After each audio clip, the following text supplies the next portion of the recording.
கர்த்தருடைய பரிசுத்த நாமம் மகிமைப்படுவதாக. இதனால இந்த காலவெளியிலே கர்த்தர் நம்மை அவர்கள் பலப்படுத்தும்படியே நமக்கு தருகிற வார்த்தை ஏசாயா தீர்க்கதரிசன புஸ்தகம் 44வது அதிகாரம் அதனுடைய 8வது வசனம்.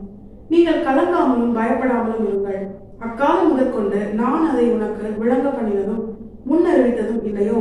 இதற்கு நீங்களே என் சாட்சிகள். என்னை தவிர தேவன் உண்டோ? வேறொரு கண்மனையும் இல்லையே, ஒருவனையும் அறியேன். கர்த்தருடைய பரிசுத்த நாமம் மகிமைப்படுவதாக. இந்த வசனத்தை கொண்டுதான் தேவன் தேவஜனங்களாகி நம்மை இன்று அவர்கள் பலப்படுத்துகிறார்.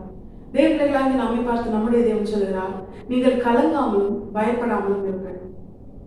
இன்று தேவ பிள்ளைகளாகி நம்முடைய வாழ்க்கையில நம்முடைய தேவனால் கொடுக்கப்பட்ட அவருடைய சமாதானத்தை, அவரால் நமக்கு நம்முடைய வாழ்க்கையில் அருளப்பட்ட நன்மைகளை அனுபவிக்க முடியாதபடிக்கு நம்முடைய வாழ்க்கையில் தேவ பிள்ளைகளாகி நாம் சோர்ந்து போக என்ன காரணம் தெரியுமா? அநேக கலக்கங்களும் அதனால் நமக்குள் ஏற்படுகிற பயமும் தான் காரணம். ஆண்டவர் சொல்கிறார், நீ கலங்காமலும் பயப்படாமலும் இரு. சர்வ வல்லமையுள்ள தேவன் நம்மை பார்த்து சொல்கிறார். இப்ப நமக்குள்ள ஒரு கேள்வி எழும், ஆண்டவரை எப்படி கலங்காம இருக்கிறது, எப்படி பயப்படாம இருக்கிறது? நடக்கிற சூழ்நிலைகள், பிரச்சனைகள், எங்களுக்கு விரோதமாய் நடக்கிற காரியங்கள், தேவைகள், நெருக்கங்கள், இல்லாமைகள், போராட்டங்கள் எல்லாமே எங்களுக்குள்ள அநேக கலக்கங்களையும் அதனால் பயமும் எங்களுக்குள்ள ஏற்படுதே. அப்படிப்பட்ட கேள்வியோடு இருக்கிற நமக்கு தேவன் தருகிற பதில்தான், அக்காலம் முதற்கொண்டு நான் அதை முன் அறிவித்ததும் விளங்க பண்ணினதும் இல்லையோ அப்படின்னு ஆண்டவர் கேட்கிறார். நான் உனக்கு உன்னை பத்தின வார்த்தையை தந்தனே. உன்னுடைய எதிர்காலத்தை குறித்து, உன்னுடைய நிகழ் காரியங்களை குறித்து நான் உன்னை எப்படிதான் நடத்துவேன், உன்னுடைய வாழ்க்கையில் எந்தெந்த காரியங்கள் எதற்காக நான் அனுமதித்தேன் என்று நான் உனக்கு என்ன பண்ணிட்டேன்? இந்த பிரச்சனையில், இந்த சூழ்நிலையில் உன்னை அனுமதிப்பதற்கு முன்பதாகவே அதற்கான வார்த்தையை உனக்கு நான் தந்தேன்.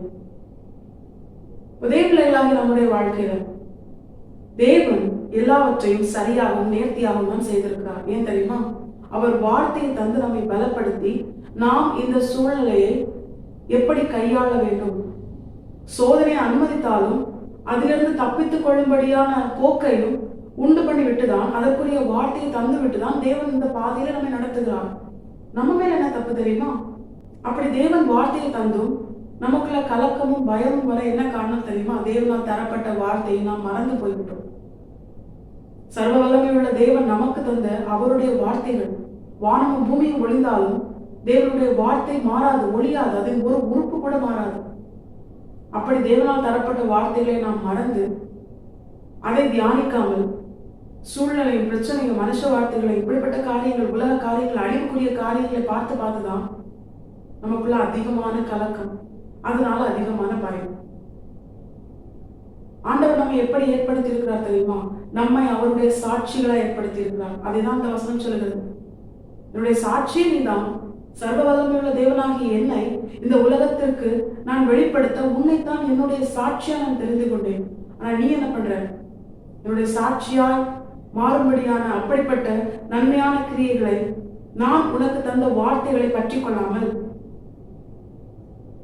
உன்னை சூழ்ந்து நடக்கிற, உன்னை சுற்றி நடக்கிற காரியங்களை பார்த்து நீ அந்த சூழ்நிலையில மூழ்கி போகும்படியால் கலங்கி பயப்படுற. தேவர்களாகி நாம் கலங்கி பயப்படுவதை நம்முடைய தேவன் விரும்பவில்லை. பயப்படுகிறவர்கள் நரகத்தில் தள்ளப்படுவார்கள் என்று வேதம் சொல்கிறது. கர்த்தருக்கு பயப்படுவதை தவிர்த்து வேற எந்த காரியத்துக்கு பயந்தாலும் அது பாவம். தேவர்களாகி நாம் கர்த்தருக்கு மட்டும்தான் பயப்படணும். கர்த்தருக்கு மட்டும் பயந்து அவருக்கு கீழ்ப்படிந்து அவருடைய வார்த்தையின்படி அவருடைய சித்தத்திற்கு ஒப்பு கொடுத்து வாழ நாம் நம்மை அர்ப்பணிக்கணும். இதுதான் தேவனுக்கு பிரியமான கிரியை. இந்த நாளிலும் தேவன் நம்மை பார்த்து சொல்கிறார், நீ கலங்காமலும் பயப்படாமலும் இரு. அப்படி நீ கலங்கக்கூடாதுன்னா, உனக்குள்ள பயம் வரக்கூடாதுன்னா, நான் உனக்கு தந்த வார்த்தைகளை மீண்டும் ஒரு விசை எடுத்து தியானி. அதை ஏன் நீ மறந்து போனா ஆண்டவர் கேட்கிறார். மீண்டும் மீண்டும் நான் உனக்கு தந்த வார்த்தைகளை வாசி. அது நான் தந்த வார்த்தை. சர்வத்தையும் என் வார்த்தையால் தாங்குகிறேன். அப்படிப்பட்ட வார்த்தையை தான் நான் உனக்கு தந்தேன். அது உன்னுடைய சூழ்நிலையில ஒண்ணு தாங்காதான்? சர்வத்தையும் தாங்குகிற என்னுடைய வார்த்தை இந்த சூழ்நிலையில ஒண்ணு தாங்காதான் ஆண்டவர் கேட்கிறார். உன் தேவைகளை அதை சந்திக்காதான் ஆண்டவர் கேட்கிறார். நம்முடைய வாழ்க்கையில் எல்லாவற்றுக்கான நன்மையும் கர்த்தருடைய வார்த்தையில் தான் இருக்கு. தேவர்களாக நாம் என்ன செய்யணும்? கர்த்தர் நம்மை இந்த உலகத்திற்கு முன்பதாக அவருடைய சாட்சிகளாய் நிறுத்தி நம்மை உயர்த்தி நம்முடைய தேவன் மகிமைப்பட அவர் சித்தமாய் இருக்கிறார். தேவபிள்ளைகளாகி நாம் நம்மை சூழ்ந்து வருகிற எல்லா சூழ்நிலையும் நம்முடைய வாழ்க்கையில் நன்மைக்கு ஏதுவாக என்பதை உணர்ந்து, இந்த சூழ்நிலையில கர்த்தர் எனக்கு தந்த வார்த்தை நிறைவேறும் என்பதை உணர்ந்து, அவரால் தரப்பட்ட வார்த்தைகளை வாசித்து தியானித்து அதில் சொல்லப்பட்ட கட்டளைகளுக்கு கீழ்ப்படிந்து வாழ நாம் நம்மை முழுமையாக கர்த்தருடைய பாதத்தில் அர்ப்பணித்தோமே. ஆனால் எந்த சூழ்நிலையும் நம்மை மேற்கொள்ளாது. எந்த சூழ்நிலையும் பிரச்சனை நமக்குள்ள கலக்கத்தையும் பயத்தையும் உண்டு பண்ணாது. தேவபிள்ளைகளாகி நாம் கர்த்தரால் கொடுக்கப்பட்ட வார்த்தையை தியானிப்போம். சூழ்நிலையை வார்த்தையினால் ஜெயிப்போம். கலங்காமலும் பயப்படாமலும் தேவநாமம் மகிமைப்படும்படியாய் கர்த்தருக்கென்று திடம் மனதுள்ளவர்களாய் திடன் கொண்டு கர்த்தருக்குள் சந்தோஷமாய் வாழ்ந்து கர்த்தருடைய வார்த்தைக்கு கீழ்ப்படிந்து வாழ்ந்து கர்த்தருக்காக எழுப்பி பிராசிக்க நாம் நம்மை அர்ப்பணிப்போம். நிச்சயமாய் நம்முடைய தேவன் இந்த உலகத்திற்கு முன்பதாக நம்மை சாட்சியை நிறுத்தி நம்மை உயர்த்தி அவர் மகிமைப்படுவார். கர்த்தர் இந்த வசனத்தை கேட்டு நம் அனைவரையும் ஆசீர்வதித்து வழிநடத்துவாராக. கர்த்தரை பரிசுத்த நாம் மட்டுமே மகிமைப்படுவதாக. மாரநாதா இயேசு வருகிறார். ஆயத்தமாகவும் ஆயத்தப்படுத்துவோம். ஆமென். என்பலன் ஒன்றுமில்லை